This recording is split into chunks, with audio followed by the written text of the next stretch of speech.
With the new Honda Prelude around the corner, Honda's invited me to drive every generation of the Prelude. We got the 5th gen, the 4th, the 3rd, the 2nd, even the 1st gen Prelude. I haven't driven any of them, so this is going to be exciting. Let's get into it.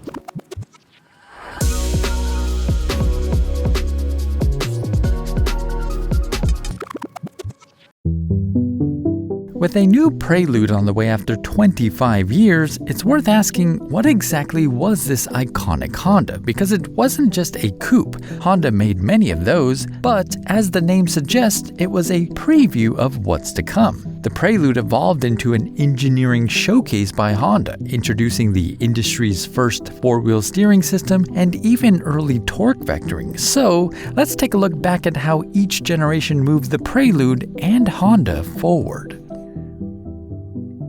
While Honda had two-door Civics and Accords, they were hatchbacks, so the 1979 Prelude became Honda's first sports coupe. With just 72 horsepower under the front-hinged hood though, it wasn't exactly a powerhouse even at the time. But at under 2,000 pounds and with four-wheel independent suspension, it did have some charm to it. It was also decently equipped, featuring Honda's first power moonroof, and inside it really did have some character. The cockpit was unique, with a concentric speedometer and tachometer, along with an electronic warning system that showed you if a door was open or even if a brake light was out. And by the way, what a cool volume knob. It was available with a 5-speed manual or a 2-speed semi-automatic Honda-matic transmission. Unfortunately, I didn't get to drive this unit due to a fuel pump issue, but Honda did extend an offer to drive it when it's back up and running. Let me know if you want to see that. In 1983, the Prelude got a radical redesign and some more power. Wedge-shaped styling was in, and the 2nd gen did it well. Under the still front-hinged hood, it now made 100 horsepower. Hey, that's a 40% bump with nearly the same sized motor, so not bad.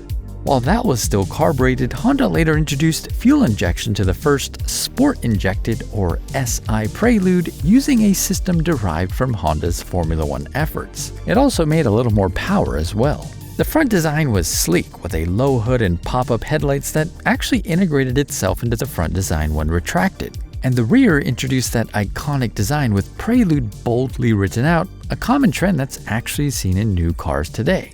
This was the oldest car I've ever driven, and honestly, I was kind of worried I'd stall as we pulled out, but it felt effortless, excluding the lack of power steering. I quickly learned that this Prelude liked to be revved. Under 2,500 RPM, power delivery was inconsistent, but rev it out and it was happy. It felt alive, but without working AC and those really large windows, we were being cooked.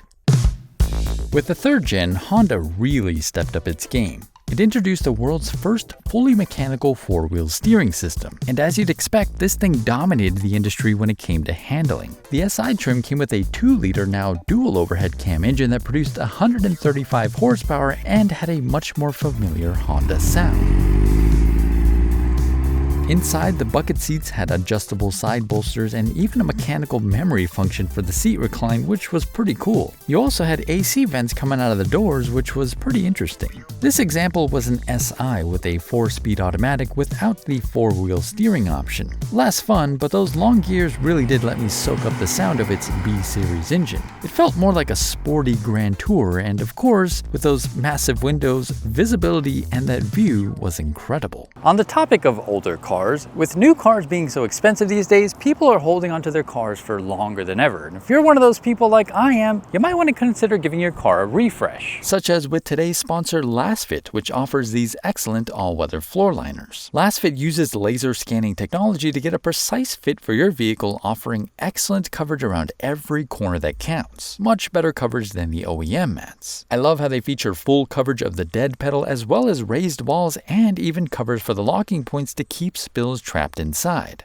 The backseat floor is covered by a gorgeous single piece, offering door-to-door coverage that fits extremely snug around corners and edges. Plus, with the center hump now protected, your car stays clean even if you have a third passenger sitting in the back. Of course, as you'd expect, cleaning them is extremely easy. Just give them a rinse when you're washing your car or simply just wipe them down. And of course, the trunk liner offers excellent edge-to-edge protection, making it easy for you to put your dirty gear in the back without having to worry. So if you want to give your car an upgrade while keeping it clean, use the link in the description to order your floor liners and use discount code SEANC at checkout for an exclusive discount. Thank you LastFit for sponsoring this video. Now, back to the Preludes. Gone were the sharp angles of the 80s because the 4th gen came with curves, which was kind of a trend of the era, and its interior was just stunning.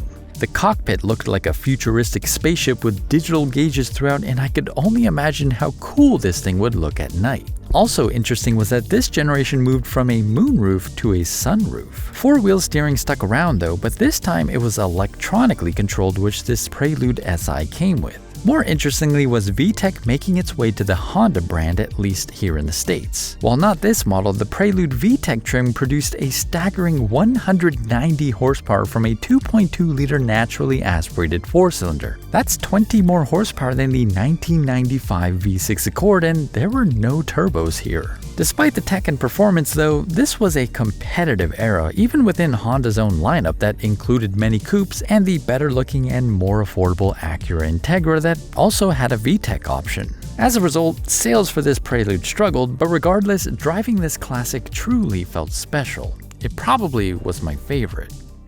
Even with declining sales, Honda gave the Prelude one more go with a design that honored those classic wedge-shaped models in a modern fashion. Even the rear followed that prior design language, which I really appreciate. 4-wheel steering was now gone, but replaced by another tech showcase in the Prelude Type SH, which stood for super handling. Dubbed the Active Torque Transfer System, this was an early use case of torque vectoring and used a variety of sensors like steering angle, lateral G's, and speed to proactively shift power to the outside wheels. With a high-revving 2.2-liter VTEC motor now sending 200 horsepower to the front wheels of a 3,000-pound coupe, managing understeer required this kind of effort, especially without today's advanced tire compounds. Unfortunately, this system proved to be a little too heavy and complicated compared to a limited slip diff, but it was way ahead of its time and arguably laid the groundwork for Acura's modern super handling all-wheel drive system. This was the Prelude I got to drive first that day, but unfortunately, it was the one I spent the least seat time in.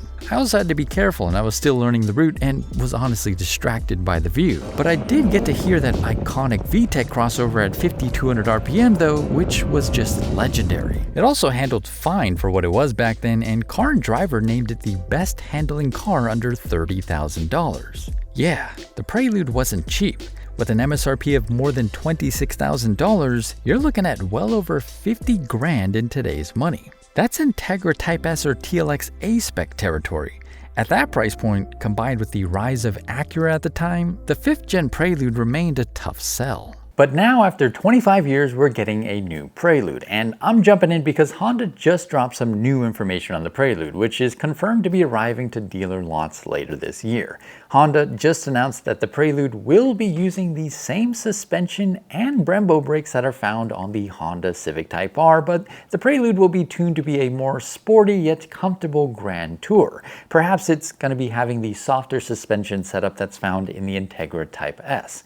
The Prelude will also have the same wide front and rear tracks as the Type R, but I don't think it'll be using those incredibly wide tires, which won't be necessary because Honda finally confirmed the powertrain, which will be using the Civic Hybrid's 2-motor hybrid system, which is also similar to the Accord and CR-V hybrids. The Civic Hybrid has a total system output of 200 horsepower and 232 foot-pounds of torque. That instant torque though, and the lack of needing to change gears, does make the hybrid actually quicker than the Civic Si, at least when it comes to 0 to 60 times being somewhere in the low 6-second range, but it's hard to beat the fun factor of a manual transmission. What is new is that the Prelude will have Honda's new S Plus shift system. Honda's hybrids already do great simulated gear shifts on acceleration because the engine usually isn't connected to the wheels, so it can kind of do its own thing and mainly not sound like an annoying CVT. But under performance driving scenarios, I imagine that this mode will do that, plus keep the engine more active under, say, deceleration, which will will help provide consistent power since this is a hybrid vehicle.